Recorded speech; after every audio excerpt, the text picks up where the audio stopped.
In the beginning, God created the universe. The universe was without form and void, and darkness was upon the face of the deep. And the Spirit of God moved upon the face of the waters. And God said, "Let there be light," and there was light.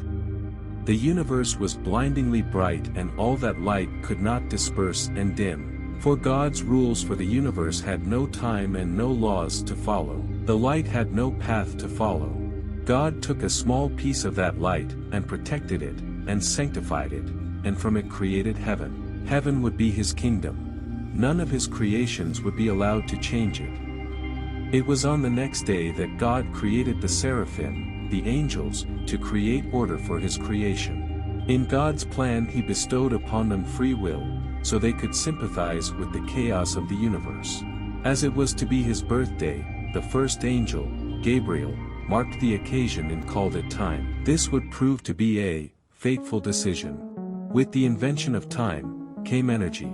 And with energy came heat, and the universe so full of light became very hot. In an instant, it exploded. The angels tried to keep the universe together, to keep it from ripping itself apart. But the strength of this big bang was too much for the angels to stop. From the explosion came dust. The dust would swirl together to become stars. The stars would collide together to become debris. The universe was a violent, inhospitable place.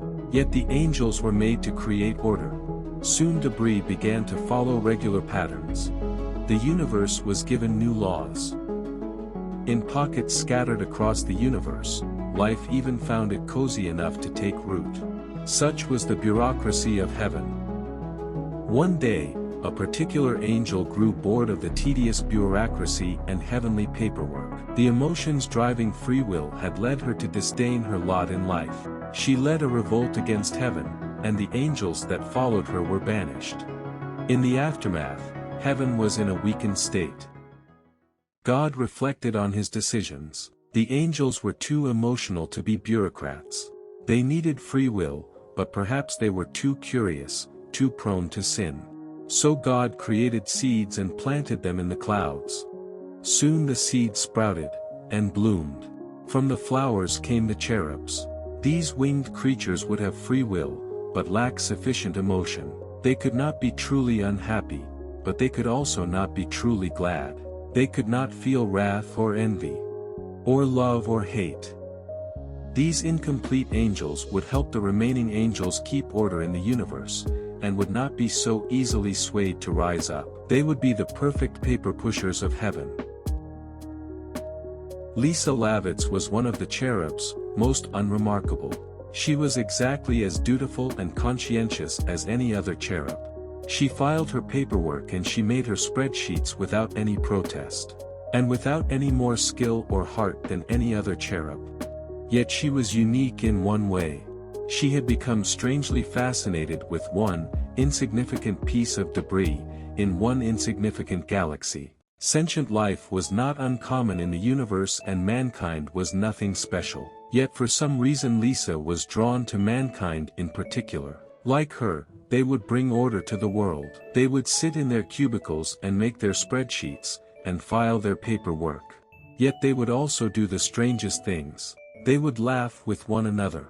They would love one another. And they would even do things Lisa could not even attempt to understand.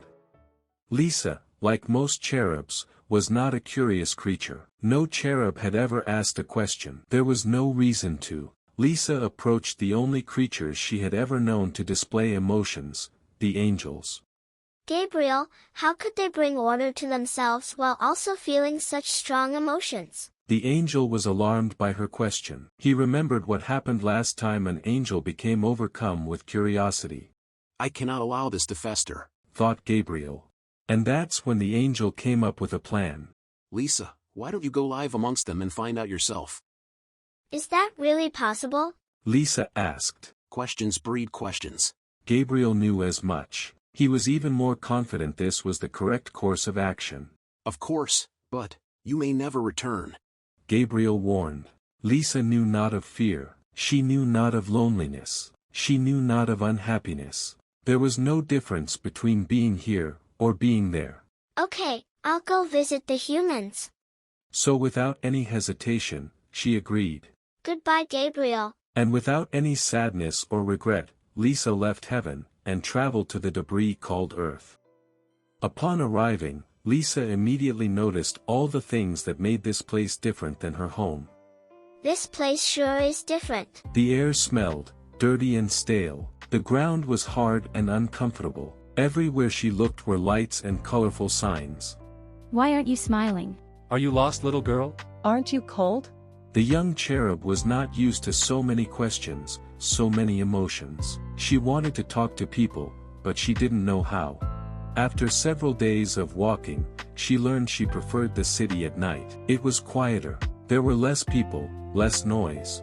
At night, her thoughts turned towards home. I miss the cherubs and the angels, thought young Lisa. She truly began to understand what loneliness felt like. Night after night, she felt more and more overwhelmed by the people around her. She felt so sad, and so lonely, and so homesick. As she was walking home one day pondering her loneliness, something emerged from the dark that would change her life forever. Eep. Oh my, you scared me. Wait, I felt scared. What's your name? And what are you? I am Mr. Touchy-Feely, no relation. I am an octopus, of course. What is an octopus? We're the keepers of the fish and clams in the sea. Or at least, my brothers are. I got curious of humans on the land, so I left to find out more about them. But I don't get them at all. Me too, shouted Lisa. On that day Lisa made her first friend. The two of them, fish out of water, became the best of friends. Every day they would laugh and play. Slowly, she began learning how to express more emotions. You know, Mr. Touchy-Feely, maybe we can make more friends like us. You think? Yeah, maybe knowing we have each other, meeting people won't be as scary. I would like that. And so Lisa and Mr. Touchy-Feely, the most unlikely pair, set out to make new friends, together.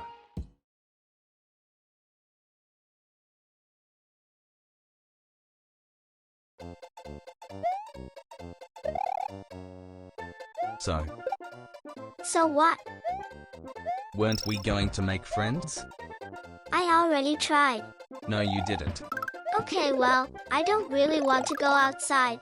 How are you going to make friends without going outside? Lisa?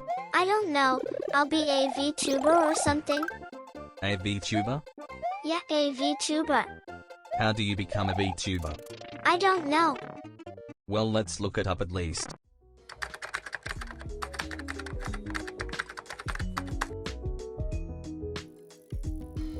Done. Put those away. This is cute, but it needs something. How about some octopuses? Octopi. Octopussy? Shouldn't you know?